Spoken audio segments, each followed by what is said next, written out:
Damos gracias a Dios abundantemente por su cuidado y por sus bendiciones, porque Dios tiene misericordia de nosotros. Ah, lo que hemos escuchado ya en esta ocasión de parte de la familia Nelson, yo le decía a mi esposa eso casi podía ser el tema de la lección en forma eh, espléndida, como ellos lo han presentado, y con pruebas, con testimonios, con sus hijos. Como decía Knudson, tenemos que pedirle perdón a nuestros hijos en ocasiones. Y yo mismo personalmente confieso que yo no nací en un hogar adventista. Yo me hice adventista ya adulto. Y desde que entré al adventismo, ya un joven, tuve el llamado al ministerio, sí que fue, o sea, no tuve que pensarlo nunca. Yo salí del agua a predicar. Salí del agua con el ministerio. De hecho, ya lo era antes, en la iglesia que estaba antes. Ya nací con eso. Pero conocer todos los parámetros, entonces no es lo mismo. Porque yo no vengo de un ambiente donde se sabía nada de eso. Y cuando ya las cosas se aprenden ya grande, no es tan fácil. Y yo estoy aprendiendo mucho, mucho, mucho. Incluso ahora ya después de retirado del pastorado, aprendiendo teología muchísima y aprendiendo Biblia y aprendiendo de todo y aprendiendo de esto que estamos estudiando ahora, de la familia, porque primeramente dediqué a estudiar el problema de la familia, primero por lo que yo había sufrido. Sufrí mucho y entonces miré después el mundo envuelto en sufrimiento y dolor, viendo tanta violencia en el mundo. Y como todos, yo no sabía de dónde venía todo eso, sí que era confusión, y me puse a preguntarle a Dios. Pero pasaron décadas, Dios enseñándome poco a poco, criado en un mundo de confusión y de supersticiones del romanismo, envuelto pero de lleno en la dirección. Así que mi mamá misma estuvo en un convento, querían que fuera monja, mi prima fue monja, muchísimos años, después se casó, mi sobrino estudió para cura. Tengo un primo segundo que es jesuita, o sea, muy, muy, muy envuelto de adentro. Entonces, todo ese mundo y en el medio donde me crié no había nada de estos conocimientos, sino la cultura de trabajo, producción y de rudeza. No se quita fácil todo eso. Y pues, como dijo Knudson, he tenido que pedirle perdón a mi hijo. Ya lo he hecho porque ahora aprendiendo. Y gloria a Dios que aprendo. Porque si no aprendo es peor. Pero me he envuelto mucho en esto de la familia y dije por qué. Número uno, porque el dolor humano y preguntándole a Dios dónde venía y me ha abierto canales de conocimiento de esto de una forma increíble. Un poco tarde, porque no se aprendió en un día, pasaron décadas. Pero gloria a Dios si lo aprendí alguna vez, porque estoy sí aprendiendo a profundidad cómo el hogar, esto es el que aporta lo que yo he llamado la mochila. Le llamo así porque cuando uno va a viajar, pues prepara una maleta. Y dependiendo de la maleta, dice el adagio que el viajero se conoce por la maleta. Así que entonces ya sabemos que la maleta dice mucho de la calidad del viaje de la persona. Y en esto, la vida, desde que nacemos hasta que morimos, es un viaje. Y al igual que un viaje que hagamos para Europa o para cualquier lugar o dentro del país, que lo que usted echó en la maleta, eso es lo que lleva. Si usted va a hacer un viaje y usted no echó mucha ropa, no tiene ropa. Si no echó allí sus lentes, allí y lo necesita, no va a haber. Si usa medicamento y no lo echó, no lo tiene. Si usted va a viajar y no echo en su maleta, no lleva en su bolsa buen acopio de dinero, usted no va a hacer muchas cosas. Bueno, dependiendo de lo que usted hace de provisión hacia su viaje. Y entonces se le llama mochila o maleta a eso. En la cultura tiene otros nombres. Se llama, en inglés le dicen environment, el medio ambiente en el cual se crió. Se le llama también cultura. Yo le llamo cultura y le llamo mochila. Pensando en esto de que es lo que... Entonces, ¿a qué edad comienza el ser humano a pensar? Comienza ya a pensar, a discernir bastante bien, ya después de los 13, 15, 18. Y ya está poniendo en orden sus pensamientos 20 en adelante. Por eso es que han puesto hasta los 18 años la mayoría de edad. Porque antes los pensamientos no son claros. Y la mochila se cierra a los 7. Entonces ya usted ve el problema de que llevamos la mochila y la mochila se lleva hasta los 99 años en la espalda. Entonces ya está claro de que nosotros vamos a llevar una mochila en la espalda que hizo otro. Que nosotros no aportamos en ella. Todo lo que otros creían que era. Y ellos eran resultado de otro antes que ellos y de otro antes, y se perpetúa el problema. Entonces allí entramos al segundo mandamiento que dice: yo visito la maldad de los padres sobre los hijos hasta la tercera y cuarta generación. Imagínense este problema. Si usted y yo venimos de una generación que no entendía nada de eso, recuerde usted que el que viene sobre todo del ambiente católico romano no trae planes, ideas sobre el hogar, porque el hogar pues se forma, usted sabe, casándose. Y la iglesia romana no permite gente casada en la dirección. Y no solo no permite que sean casados, no permite mujeres. Así que entonces eso agrava la situación. Eso envía un mensaje subliminal a la iglesia romana de que la mujer es un segmento que es vergonzoso, porque no solamente no puede ser líder en la iglesia, pero no permite que el líder se case, indica que es una contaminación. Entonces ya eso envía un mensaje a la familia de destrucción, de que la mujer, que es la que hace posible que haya el hogar, allí el sistema católico la elimina, la quita. No permite que un líder tenga mujer. Ahora, ¿cómo puede ser la familia cristiana orientada por alguien que no se casa? Ese es el problema que hay allí. En la iglesia romana, pues no hay concepto del hogar, porque el líder, entre otras cosas, no puede casarse. Entonces tiene una persona célibe, soltera, y que no puede hacerlo, se le prohíbe. Entonces será el mentor de las familias. Es un plan calculado para la ruina. No puede el que no se casa y que rechace el matrimonio como una pieza santa. No puede tener herramientas para ayudar a la familia de donde Dios estableció que vendría la humanidad.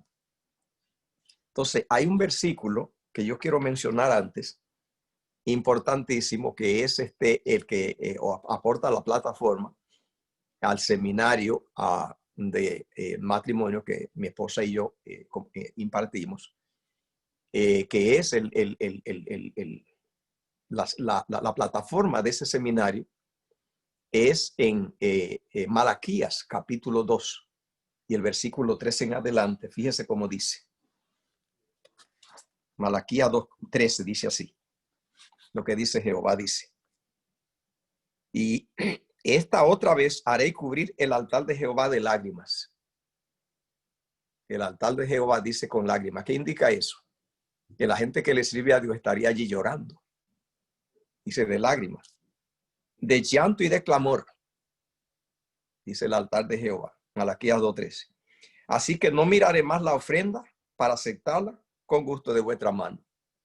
No aceptará la ofrenda, dice, porque tiene clamor, tiene llanto y lágrimas.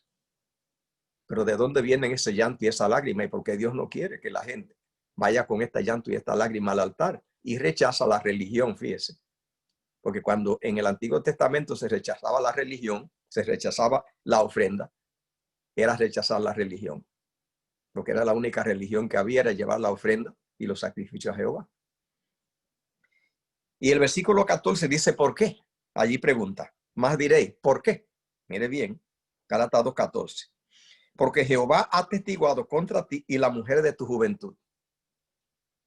Mire qué situación esa. Dice que la manera como se ha tratado a la mujer, esa ha llenado, dice, el altar de Jehová de lágrimas y clamor, y Jehová no acepta la ofrenda con esa situación, porque están amargados, enfermos, con depresión y de todo. O sea, está la sociedad toda arruinada, y Dios no acepta que le hagan sacrificio así. Dice, porque Dios le está pidiendo cuenta al marido por la mujer de su juventud. Dice, contra la cual ha sido desleal. ¿Cuál es la deslealtad? Dice, pero ha sido desleal.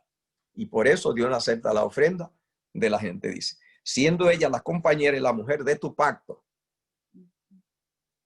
Dice eso, el trato que le diste a tu mujer dañó el culto y la religión. Dice el versículo 15, ¿no hizo él uno, habiendo en él abundancia de espíritu? ¿Qué quiere decir esto? Que Jehová, dice aquí Malaquías, le sobró espíritu para hacer más gente, para hacer más mujeres al hombre. No es por falta de espíritu, de aliento, dice otra versión, que le hizo solo una mujer. En la aritmética de Dios, uno más uno da uno. Eso es en el matrimonio. Y entonces dice, él hizo uno más uno, aunque tenía más al espíritu. No se le acabó. Dice, ¿y por qué uno? Esto es muy importante. Porque buscaba descendencia para Dios. Esta traducción no está buena. Lo que pasa es que los escritores y traductores no son profetas. Y cuando ellos encuentran una declaración en la Biblia que no le hace sentido teológico, ellos la corrigen. Y aquí entonces los escritores que reescribieron la Biblia tradujeron. En el original dice, buscaba descendencia de Dios. Y la descendencia de Dios aquí es la misma de la descendencia de la mujer. Pero note usted que aquí dice descendencia para Dios. Acá no está hablando de descendencia para Dios. Aquí está hablando de Génesis 3:15. Aquí está hablando de la simiente de la mujer que es Cristo. Esto del matrimonio es una cosa muy seria con este versículo. Dice, hizo uno más uno que den uno. Dice que porque buscaba la simiente de Dios. Buscaba que los padres introdujeran a Cristo, la simiente de la mujer, la simiente de Dios. Buscaba descendencia de Dios, dice otra versión. Buscaba no para Dios. Acá esto en el original dice descendencia para Dios. No, porque buscaba descendencia de Dios.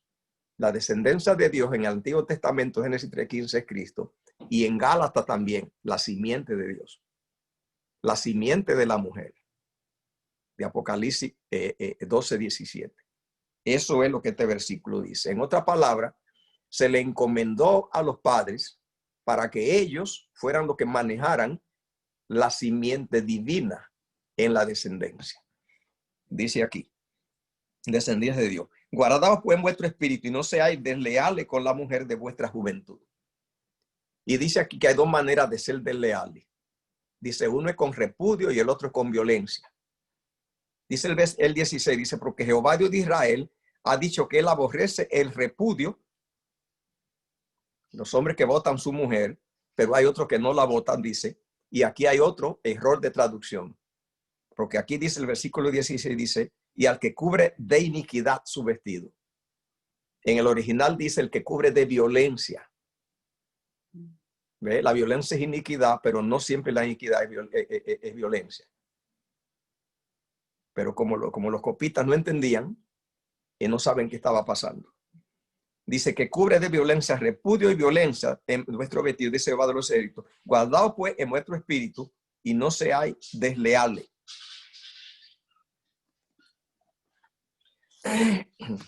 Así que entonces esto ya dice mucho de decir de que Dios viene y encarna en Cristo. Y ahí tiene la simiente de Dios, la simiente de la mujer se llama Cristo.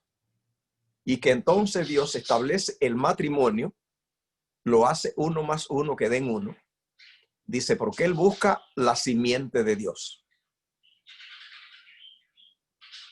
Que a nosotros los padres engendrar, nosotros tenemos entonces que buscar una manera de trabajar con esos hijos, con las criaturas, de que ellos puedan llevar la simiente de Dios, que la simiente de Dios pueda ser introducida en nuestra descendencia, que nuestros hijos sean simiente de Dios.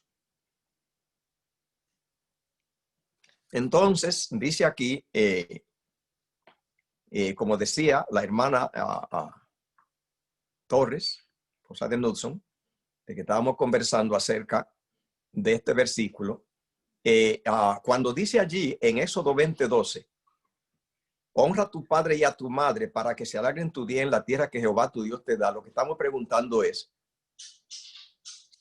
¿qué tiene que ver el trato de los hijos con los padres con la larga vida? ¿Por qué que Dios está diciendo aquí que tus días se alargan si tú honras a tu padre y a tu madre? ¿Qué tiene que ver la longevidad con la honra al padre y a madre? Pero eso es lo que el versículo dice. El versículo allí es tajante, es claro. Allí lo que dice es que se alargan tu día en la tierra que Jehová tu Dios te da, si honra a padre y madre. Entonces hemos encontrado que este mandamiento no se le dio a los hijos. Este mandamiento fue dado a los padres, porque hay dos tipos de honra en los hijos.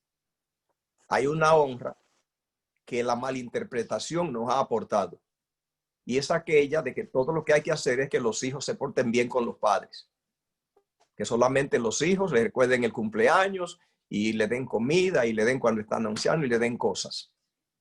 Jehová es más ambicioso que eso. Jehová está pensando en que la honra que los hijos le den a los padres no es que ellos le den dulces o vuelvan y le laven los pies o lo bañen cuando sean ancianos, que no es malo, pero eso es muy poco para Dios. Porque para Dios el que venga, por ejemplo, una prostituta y ame a su padre, o un ladrón, un asaltante, un pandillero, y se recuerde de sus padres, y lo visite, le traiga dinero, y los cuide aún en su vejez, siendo un gran traficante, un narcotraficante, a Jehová eso no le llama honra. Porque Jehová le está llamando honra no es a lo que los padres hagan, los hijos hagan a los padres, sino a lo que los padres hagan a los hijos y el resultado de ello. O sea, la honra que Dios quiere no es tanto lo que los padres hagan a los hijos, sino lo que los padres lograron. Para Dios es más honra, o es la gran honra, es que los hijos cuando crezcan sean exitosos. Que sean personas que honren a Dios delante de los hombres, no siendo traficantes, prostitutas, ladrones, vagos, irresponsables. Repito, no es solamente que consigan dinero y le lleven a papá porque está anciano y que sea un mentiroso, un charlatán. Dios es más ambicioso. Es buscando que ese hijo simplemente sea una honra para la nación. O sea, no es solamente restringiéndose a qué tú piensas de papá y mamá, qué le hiciste este año, pero quién tú eres. ¿Cómo sabemos que Dios no está pensando tanto en esos detalles? Porque por lo que Jehová le dijo a Abraham. Jehová le dijo a Abraham lo siguiente en Génesis 18, 17. Encubriré yo a Abraham lo que voy a hacer. Así que entonces le voy a revelar todos mis planes a Abraham. ¿Pero por qué? Dice, porque ha de ser una nación grande y fuerte. Le voy a revelar a Abraham toda mi cosa. Porque sus descendientes serán grandes. Bueno, eso es lo que dice allí. Será una nación grande y fuerte. O sea, Dios está pensando ¿qué es lo que tus hijos serán? ¿Qué poder tendrán ellos? ¿Qué influencia tendrán en el mundo? Temiendo a Dios y siendo de utilidad a la humanidad. Es mucho más amplio. Dios quiere que los hijos honren a los padres, pero es simplemente siendo una gloria para Dios, claro, para los padres y también para el mundo. Lo que dice será una nación grande. ¿Qué más dice? Habiendo de ser bendita en él todas las naciones de la tierra. Se está alargando mucho. Está diciendo que Abraham después de muerto iban a estar pasando cosas muy grandes. ¿Pueden los padres, los hijos honrar a los padres ya muertos? No pueden, excepto llevarle flores a la tumba. Pero ya los padres ya no sienten. Pero aquí Dios está hablando de una honra que van a recibir los padres, los hijos. Es decir, van a recibir los padres de los hijos. Pero cuando ya ellos hayan muerto hace cientos o miles de años, indica que la honra no es para los padres, sino es los logros que ellos tengan, lo que Dios puede hacer con ellos. ¿Qué más dice el versículo? Aquí dice el secreto, que yo sé que mandará a sus hijos y a su casa después de él. ¿Qué significa después de él? Cuando ya él haya muerto.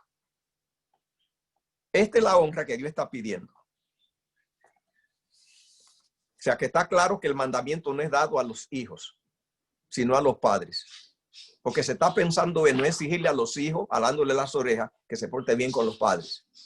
Es que los padres se sienten y hagan un proyecto para que esos hijos simplemente sean grandes en el mundo, en influencia, en éxito, en inteligencia, en capacidad, en logros en el mundo. Porque dice que serán benditas en Abraham, dice, todas las naciones de la tierra. Así que entonces es mucho lo que hay que mencionar allí. Entonces, quiero ir un poco, ya en el tiempo que nos queda, un poco a la cartilla, a lo que dice allí de la primera familia, la parte del domingo. ¿Qué dice allí en la parte del domingo? Dice de la primera familia. Bueno, de la primera familia encontramos algo y encontramos que el primer hijo de Adán, Caín, no se portó bien. El segundo hijo de Adán se portó bien. Fue Abel. El tercer hijo de Adán se portó bien. No sabemos más de los otros. Que fue ¿cómo se llamaba este tercer hijo de Adán? Sí. Set. Porque viene de Set Abraham y también el Mesías. Y Abel no tuvo descendencia, pero servía a Dios. Pero Caín, el primero, no se portó bien. ¿Qué pasó allí? No sabemos mucho, como dice la lección, no sabemos mucho de la primera familia, pero la Biblia dice un poquito. La Biblia dice que cuando Adán y Eva pecaron, ellos huyeron de Dios, tuvieron miedo y se escondieron. Pero dice más, dice que se hicieron hoja de higuera. Son 4 cosas. ¿Qué significa las hojas de higuera? Bueno, las 3 primeras cosas, que son el tener miedo, esconderse y huir, indica que Satanás los engañó y ellos fueron víctimas, huyeron de Dios. ¿Pero qué significan las hojas de higuera? Significa el ateísmo. Las hojas de higuera significa valerme por mí mismo, resolver yo, porque Dios quedó descartado. De esas 4 cosas de huir, esconderse y tener miedo, son malas porque ya todo el que huye a Dios y todo el que tiene miedo y se esconde de Dios está bajo el poder de Satanás. Satanás lo tiene manipulado y en control. Toda vez que hay miedo, toda vez que se huye y toda vez que se esconde la persona, está bajo el poder, la influencia del diablo, aún sin Dios. Y cuando es a Dios, peor. Pero cuando hace hoja de higuera, es cuando Dios ya se descartó. La hoja de higuera significa el ateísmo, significa la solución cuando Dios ya lo tiramos, ya quedó fuera. Eso es hoja de higuera. No es mucha la información, pero nos dice que en ese tiempo fue que nació Caín.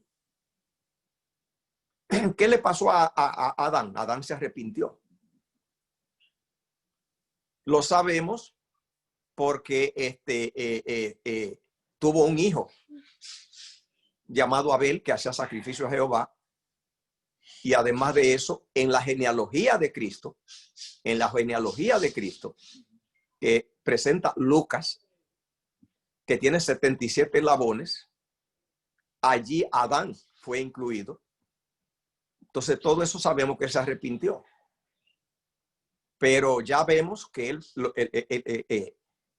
los primeros tiempos de su caída, yo no sé si fue una hora, un día, la Biblia no dice, pero el comienzo de la caída de Adán fue una caída de fracaso y de ruina espiritual, y que después se arrepintió. Lo vemos allí por Abel y por Set. Entonces sabemos algo de cómo fue la primera familia. Ok. Luego viene la segunda parte que dice allí, la niñez de Jesús. ¿Cómo fue educado Jesús? Dice, sobre las rodillas de su madre. Escuche bien. Los textos bíblicos que presentan allí, que usted lo leyó, los textos bíblicos que presentan allí, Lucas 1, 26, 38, Lucas 1, 46, 55 y Mateo 4, 18 al 24, tienen un ingrediente en común, y es que todos son revelación. ¿Qué dice Mateo 1, 18 al 24? Que José estaba huyendo, escapando del compromiso con María, porque sospechaba al verla embarazada que ella pues había caído en manos de otro hombre, y que por sueños y revelación Dios resolvió el problema con José. ¿Qué dice Lucas 1, 26 al 38? Revelación es lo que se mueve allí en ese núcleo de personas con respecto a Juan el Bautista, al nacimiento de Juan. Lucas 1, 46, 55.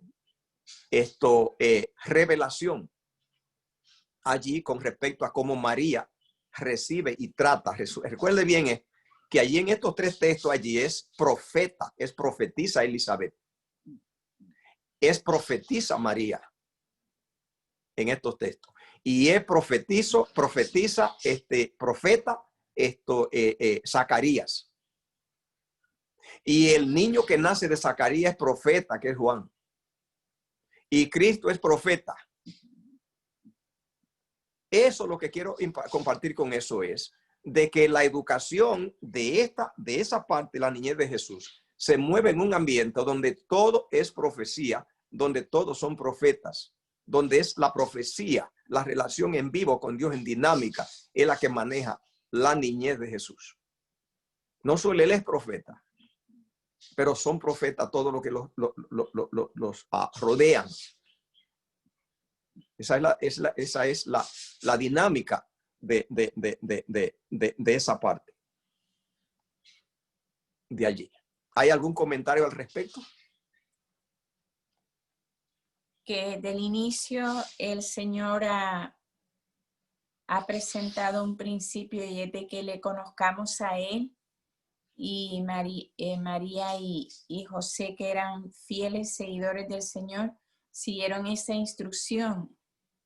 Que Jesús no fue a las escuelas de los rabinos, pero ellos fueron, sobre todo María fue la maestra que conectó la mente de Jesús con todo lo espiritual. Es algo hermoso cómo se ve el amor de Dios en la primera pareja que existió en el planeta, como Dios era su maestro, y luego en la vida de Jesús, María era la que a través de ella también le transmitió el conocimiento de Dios y de la obediencia a Dios, el amor a Dios, el respeto a Dios. Y eso es algo muy hermoso que no se ha perdido, que si nosotros llenos del Espíritu y de la revelación de Dios como ella lo tuvo, podemos seguir esa línea preparando personas para la eternidad, preparando a nuestros hijos para la eternidad. Sí, gracias, mi amor. La idea es, con esta parte es mi énfasis, es qué pasa cuando recibimos dirección directamente de Dios. ¿Qué herramienta tiene una persona que es enseñada por Dios mismo? No hay ninguna herramienta de la tierra que pueda competir con la herramienta de ser dirigido, enseñado directamente por Dios. Así que eso es lo que sabemos de la niñez de Jesús, que todo lo que rodeó fue dinámica profética en tiempo real. Lo que quiero enfatizar con eso es de que allí quien enseñaba era Dios mismo a todos. Dios mismo enseñó a Cristo, pero Dios mismo enseñaba también a María, porque eran profetas todos. Y además de que si nosotros queremos tener eso, hoy lo podemos tener, porque como le decía yo, de eso no sabía nada. Y yo mismo fui criado en un ambiente terrible. En cuanto a esa información, terrible. Que no, yo le pregunto a Dios todos los días, y entiendo de su amor, que me permite que yo sea parte, que yo haya entrado al plan. Porque no sabía, lo que recibí fue duro, fuerte, y es lo único que conocía. Y he aprendido mucho. Y ha sido por revelación, además de las escrituras, es en forma como cataratas de información que Dios a mí me da de conocimiento de sus planes y de estas cosas, que ayudamos gente en cantidad. El otro día nos llamaron de una escuela de El Salvador para que tuviéramos un devocional. Hablamos 35 minutos. El impacto sobre esto fue de tal magnitud que dijeron, tiene que darnos una semana de oración. Así que ya tenemos 5 temas preparados para 5 días para ellos, con este privilegio de las redes sociales, que ahora no hay distancia ni tiempo. Unir ahora a todos los padres de la escuela para tratar esto que estamos tratando hoy. Y el efecto que tiene para la nación y para la vida humana lo que pasa en el hogar. Como vimos que Dios, con planes de que la simiente de Dios era la que Él buscaba, la que Él busca, al hacer 1 más 1, de 1 más 1, 1, la simiente de Dios. O sea, el Espíritu de Dios, Cristo, a poder ser introducido en la humanidad. ¿Algún comentario?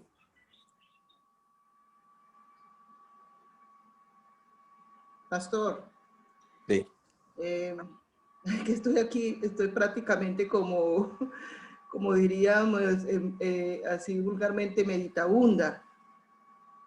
Usted dijo ahora algo que me refleja a mí cuando usted dijo que alabado sea Dios, gracias a Dios, porque una no sabe ni cómo fue que la hizo, porque todos estos principios y esto que esperamos de los padres, que espera Dios de los padres, pues vamos a decir que la mayoría de las familias carecen de esto. Tenemos en este momento una cantidad de niños que están a la deriva, que no tienen unos padres que tengan, es decir, que tienen esa conciencia de que Dios, de que deben educar a sus hijos en los caminos de Dios y que reciban esa instrucción directamente de Dios, porque la buscan, pero pues la piden en el Espíritu de Dios, ¿cierto? Una cantidad de niños por allí que es decir, los padres no tienen claro que tienen que hacer esta función, ni siquiera se lo imaginan, de que tienen esta función de crear unos niños para el reino de Dios, ¿cierto? Entonces, a mí me preocupa mucho, yo incluso digo, usted dijo algo muy importante, y es que cómo hace una persona que no ha sido padre, pues para educar. ¿Sí? Yo personalmente no tengo hijos, pero nosotros los hijos también podemos ver por contraste lo que hacen nuestros padres con nosotros, o lo que no hacen, ¿cierto? Y ya cuando estamos adultos como ahora, podemos hacer como una abstracción de eso y decir cosas, ¿sí? En mi caso, yo creo que la educación que en mi casa hubo, por contraste, Dios es maravilloso, pastor, porque todo lo que Dios quiere que pase en la familia, por contraste en la mía no la hubo, y no la hay en familias de muchos, ¿cierto? No hay unos padres con eso, es decir, pero Dios es maravilloso, pastor, yo me maravillo. Yo digo, caramba, ¿cómo es que uno, como dicen en inglés, overcome? ¿Cómo es que uno la hace? ¿cómo es que es posible que se necesita de todo esto que necesitan tener los padres para ser un buen role model, para que los niños sean socialmente productivos y no más que eso, que sean unos hijos para Dios, para el reino de Dios? Si eso no se tiene, es muy, muy, muy fuerte eso, pastor. Es decir, que lo que usted va a hacer con esas familias en El Salvador, lo necesitamos en el mundo a gritos, a gritos. Es más, es urgente. Bueno, Ludari, gracias. El cuadro es el siguiente. El cuadro es el siguiente. Lo que le hemos planteado a esta gente de El Salvador y que lo que planteamos en esto es lo siguiente. Así de dramático.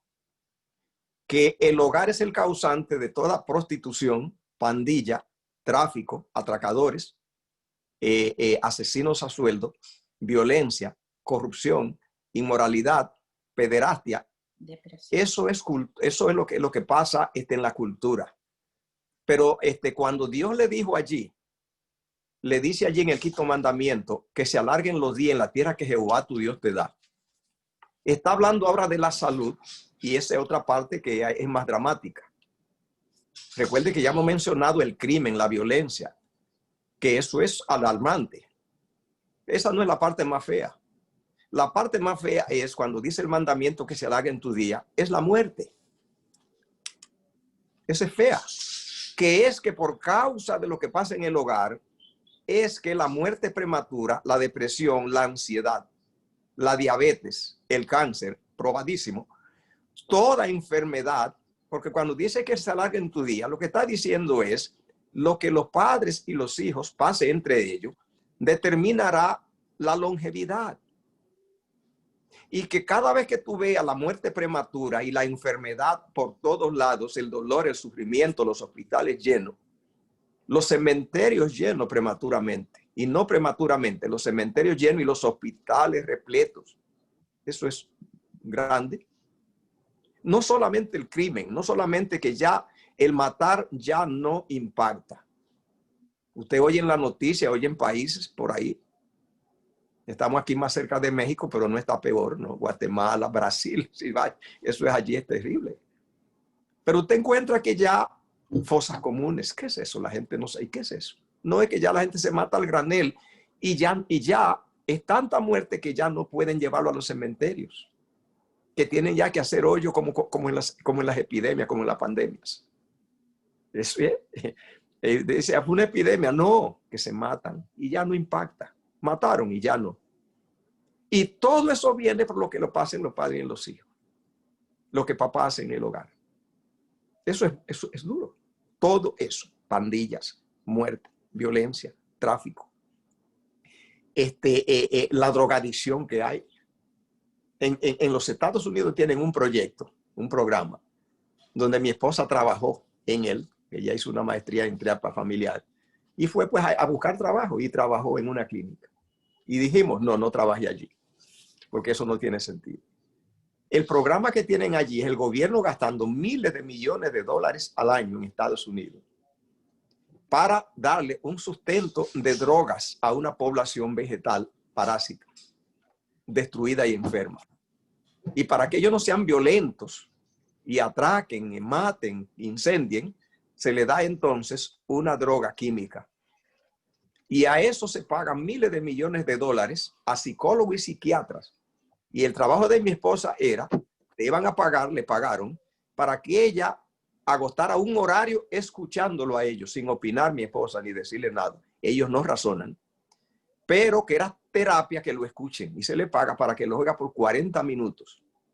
Desde las 8 de la mañana hasta las 5 de la tarde. Uno viene y otro van. Y un psiquiatra viendo a ver la condición, a ver qué droga le da y una dosis de una droga que se le da.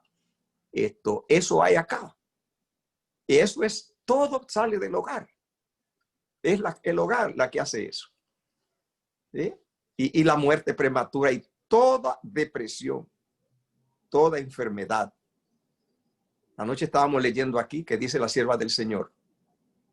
Dice aquí, leímos aquí un texto. Los médicos en el plan de Dios tienen que ser ministradores de la sanación divina. Porque los enfermos no es del cuerpo que están, sino que es de la mente.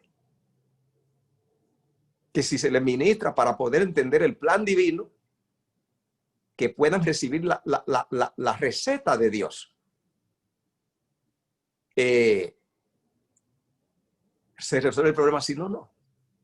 Porque todo viene del hogar y del hogar es que sale convertir el mundo en un vertedero o convertirlo en un mundo de limpieza, orden, metas, ideales, cultura, dedicación, valores, modales, o terror, atracos, peligro, solamente del hogar. ¿Hay algún comentario?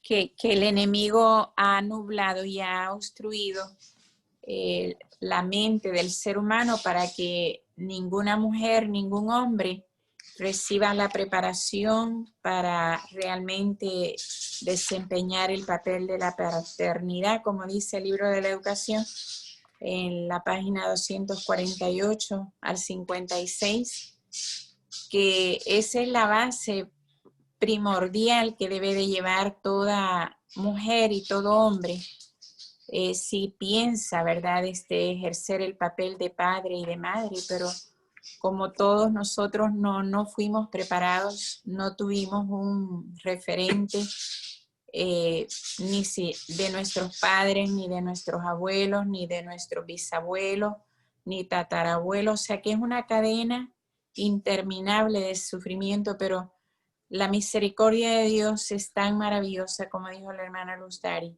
y mi esposo, que Dios ha construido de nosotros pedazos que fueron realmente ocasionados, nuestras vidas destruidas, pero que el Señor las reconstruye por su gracia y su misericordia. Y ahora nosotros tenemos la responsabilidad y el privilegio de dar esta luz para que otras familias puedan dar simiente de Dios. Solamente por la obra del Espíritu es que lo podemos lograr, o sea, con el poder del Espíritu Santo, porque de otra manera hay tantos obstáculos y tantas obstrucciones que realmente se rompen solamente por el poder del Espíritu. Alabado sea el Señor que tenemos esa herramienta.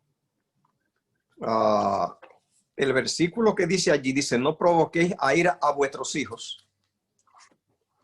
Esa ira es muy amplia. Allí no es de que solamente viste que los hijos se molesten, que ya eso está incluido. Escuche bien, se ha hecho un estudio y según ese estudio que se está todavía en proceso, pero se está arrojando luz, de que de cada 100 personas, escuche bien, el 60% de la población mundial, 60% de la población mundial, 60%, guarda odio a sus padres, desde cierto nivel de odio hasta el punto radical de quererlos matar o de matarlos. El 60%. Y que alrededor de un 20%, escuche esto, siente por su padre respeto y admiración. Y creen estos investigadores que alrededor solo de un 7 a 10% siente respeto, admiración y amor. Así que un porcentaje grande, odio, rechazo. Un porcentaje pequeño que tiene mejor opinión, tiene respeto y admiración, pero no amor. Y el porcentaje más pequeño tiene las 3 condiciones que Dios pide: que tenga admiración, respeto y amor. Porque el que no tiene esas 3 condiciones tendrá molestia hacia su padre y rechazo. Y el mandamiento dice allí que si hay rechazo y hay una actitud negativa hacia los padres, la enfermedad aplastará y destruirá al individuo. Porque de eso trata, dice que se alarguen tus días. Y que la ira que dice allí ya vimos hasta un 60% con ira a los padres. Esa no es la ira más grande. La ira más grande es la ira que ellos se buscarán con el mundo. No provoquéis a ira a vuestros hijos, no lo provoque para que sean pandilleros. Porque allí en la pandilla simplemente el mundo entero los odia. Y las pandillas mismas se odian entre ellas. Se hace un objeto de una pieza de destrucción. Que lo único que le espera es la ruina. ¿Ve? Tendrán la ira de la nación, la ira de los valores, la ira de la gente que tiene metas. Es decir, que será una persona de ira, una persona negativa en el mundo. Y luego la Biblia apunta, esto es muy importante, detectar a dónde está el meollo de todo. Dice que está en el padre de familia, el marido. Porque hay los versículos dicen allí, dice que Dios la mujer la hizo, dice que tu deseo será para tu marido, él se enseñoreará de ti, lo hizo para que el barco no tenga tantos timones. Ya la mujer viene de fábrica, que cuando ella viene a casarse, ella espera el molde del marido. Los hijos también, la señora White dice que para los hijos, los padres son Dios, o sea que los hizo también que ellos le crean a los padres. Justo por eso hay tanto problema, porque cuando los padres lo tratan mal, ellos se lo creen. Sobre todo cuando están debajo de los 7 años. Entonces, ya encontramos dónde es que está el engranaje central, que es papá, el marido. ¿Ve? El hombre. Porque dice él es cabeza del hogar. Se ha usado para hacer despotismo y violencia en la tierra, pero aquí lo que dice es para que responda por los resultados, que eres cabeza. Todos esos son datos que debemos conocer y saber. Ya el tiempo se ha ido, pero si hay algún comentario. Yo quiero dar gracias a Dios por pertenecer a una iglesia donde se preocupan por preparar a los padres para eso, porque tú oyes en el mundo la gente diciendo, no, los niños no vienen con un libro, manual, y decíamos esta semana, mis hermanas y yo estudiando, que sí vienen con un manual, se llama la Biblia. Y cuando leemos esta semana que leímos en Deuteronomio 6, yo le compartí a Sharin, que ahí nos da las pautas de qué enseñar, porque a veces uno dice, yo soy primeriza, yo no sé qué hacer, porque a mí me criaron de tal forma, como decía usted. Pero uno se da cuenta de que el Señor dice, qué es lo fundamental, lo esencial que el niño debe saber, y Él nos va instruyendo. Si uno pone el deseo, el Señor le va instruyendo a uno poco a poco la forma de cómo hacer lo que sea correcto. También me impactó mucho de la lección cuando hablaba de que nosotros debemos enseñar a nuestros hijos el buen aseo, la alimentación saludable. O sea, son cosas fundamentales que en la escuela ni en ningún otro sitio van a aprender más que con uno mismo. Entonces, yo le doy gracias a Dios esta lección. Si ustedes ven mi libro de escuela sabática, son 2 líneas sin subrayar y 20 subrayadas, porque la verdad es que es tanto lo que todavía tenemos que aprender de María y de José, cómo eran ellos para criar a Jesús. Tenían características específicas. Dice que ella se consideraba sierva del Señor. No era una persona cualquiera, ella sabía que ella tenía una comunión con Dios, y José dice que era un hombre justo y era obediente porque obedeció al mandato. Entonces nosotros no podemos negarnos, ¿verdad? A que no fue que Jesús, Dios como Padre, eligió a cualquiera. Ellos tenían características, aún siendo humanos, tenían características, tenían el deseo de ser una persona justa, de ser una persona, una sierva de Dios, como María se decía. Bien, la característica más importante en todo esto, voy a terminar ya con este pensamiento de la lección que dice, por supuesto hay innumerables variables que pueden hacer que los hijos rechacen su educación adventista. Pero por el bien de los hijos adventistas, como padre, planteémonos algunas cuestiones difíciles acerca de lo que pudo haber salido mal en las relaciones. Porque todos están diciendo, no, pero a Dios mismo le salió mal, porque a Dios mismo el hijo de él, Adán, se apartó y buscan justificar.